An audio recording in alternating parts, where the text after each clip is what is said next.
Hi friends, எல்லோரும் எப்படி இருக்கீங்க? நல்லா இருக்கீங்களா? சாப்பிட்டீங்களா? நாங்கள் ரொம்ப நல்லா இருக்கிறோம். நீங்கள் நல்லா இருக்கணும்னு சொல்லிட்டு ஆண்டவரை வேண்டிக்கிறேன். எங்களுடைய மனைவிக்கு சப்ஸ்கிரைப் பண்ணுங்கள், சப்போர்ட் பண்ணுங்கன்னு சொல்லுமா டக்குன்னு. என் மனைவிக்கு சப்ஸ்கிரைப் பண்ணுங்கள், சப்போர்ட் பண்ணுங்கன்னு சொல்லு. சப்ஸ்கிரைப் பண்ணுங்கன்னு சொல்லு. சப்ஸ்கிரைப்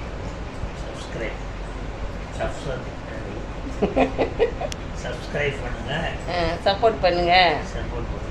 சரி, இது என்ன வீடியோனா, எனக்கு கல்யாணம் ஆகி 19 வருஷம் ஆகுது. இது வரைக்கும் எங்கள் மாமா, அத்தான், வீட்டுக்காரர், கணவர் இது வரைக்கும் என்ன சம்பளம் வாங்கிட்டு வராருன்னு எனக்கு தெரியாது. நீங்களாவது கேட்டு சொல்லுங்க ஃப்ரெண்ட்ஸ். சந்தோஷமா, உண்மை அதுதானே. ஆனால் இதே போல் கணவரோட ஒரு வருமானம் தெரியாமல் ஒரு வாழ்க்கை குடுத்தனம் பண்ணிகிட்ருக்கிற ஒரு பெண்மணி நான் தான். ஆனால் எங்கள் மாமா எந்த சாப்பாட்டுக்கெலாம் எந்த குறையுமே வைக்கலை. எல்லாமே அவரே தான் வாங்கிட்டு போடுவார். வீட்டுக்கு தேவையானது அனைத்தும், எனக்கு தேவையான பொருட்கள், எனக்கு தலையில் தடவுற எண்ணெயிலேருந்து நான் யூஸ் பண்ணுற எல்லா பொருளுமே அவர் தான் வாங்கிட்டு தருவார். அதிலலாம் எந்த குறையும் கிடையாது. ஆனால் எங்கள் மாமா என்ன சம்பளம் வாங்குறாருன்னு சொல்லிட்டு இது வரைக்கும் அவர் என்கிட்ட சொன்னதில்லை. நான் கேட்டிருக்கிறேன், ஆனால் அவர் சொன்னதே கிடையாது. அது உண்மை தானே? அது ஏன்னு சொல்ல முடியுமா? ஏன்னு சொல்ல முடியுமா?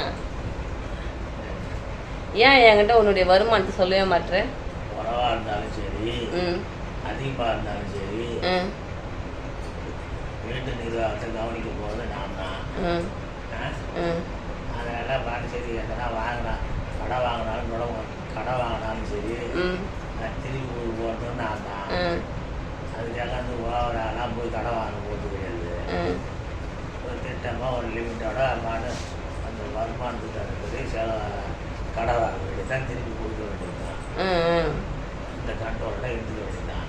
எங்கள் மாமா யாருக்கும் கடன் தர மாட்டார், கடன் வாங்க மாட்டார். வாங்கினா ஓனர்கிட்ட மட்டும் தான் வாங்குவியா?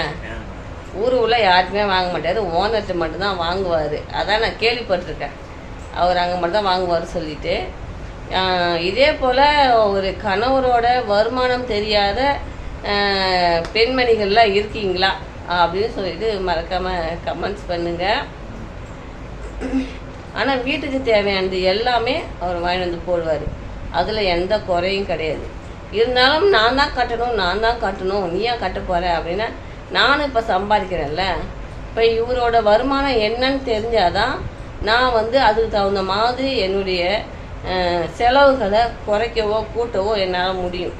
இப்போ அவருடைய வருமானம் யார்ட்ட சொன்னார்னா, ஓ மாமாவுக்கு இதுதான் வருமானம், நம்ம இதெல்லாம் ஆசைப்படக்கூடாது, நம்ம இந்த லிமிட்டோடு தான் நம்ம இருக்கணும் அப்படின்னு சொல்லிட்டு நான் அந்த கண்ட்ரோலாக வச்சுக்குவேன். அவருடைய வருமானம் தெரியாதனால தான் தகுதிக்கு மீறி நம்ம ஏதாவது அதை வாங்கலாமா இதை வாங்கலாமா அப்படின்னு நமக்கு தோணுது. அதுக்காக மனைவிக்கிட்ட நீங்கள் எல்லோரும் உங்களுடைய வருமானத்தை சொல்லுங்கள். அப்போ தான் அவங்க உங்கள் வருமானத்துக்கு தகுந்த மாதிரி வாழ்க்கையை நடத்துவாங்க. அவ்வளோதானே?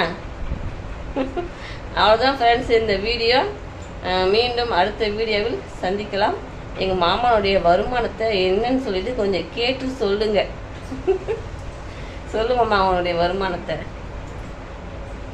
அவ்வளோதான் ஃப்ரெண்ட்ஸ், பாய்.